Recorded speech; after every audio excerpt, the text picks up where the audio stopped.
पुलावर बसलेली मधमाशी म्हणाली, व्हिडिओ बंद कर, नाहीतर असाच आवाज येईल की ओळखूच यायचा नाही.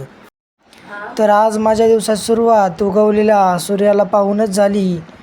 तर रामकृष्ण हरी मित्रांनो, आज मी आलो होतो पाण्यावर. तर पेपर चालल्यामुळे आपल्या शाळेला सुट्टी होती आज. पण घरच्या कामाला कसली सुट्टी. मग काय आलो पाण्यावरती आणि बारी तर काय द्यायचीच नव्हती आपल्याला. नुसता पाईप या वाफ्यातून दुसऱ्या वाफ्यात टाकायचा होता. मला कांद्याला पाणी देऊन झाले होते, पण घरचे म्हणले, अरे मका घेऊन ये गुरांना आता. मग काय केला आपला छकुलीपेंटा चालू आणि गेलो मकाच्या रानात. मका भरायचं काम तर चालूच होतं, पण ऊन इतकंच होतं की 2-2 मिनिटाला पाणी पिऊशी वाटायचं. पण रानात काही पाणी नेलंच नव्हतं. त्यानंतर घरी आलो तर डाळिंबाला औषध मारायचं नियोजन चाललं होतं. मग म्हणलं आपण पण 1-2 पंप आणू लागावा. जाऊ द्या, थोडं का होईना घरच्यांना कामात हातभार लागला थोडाफार.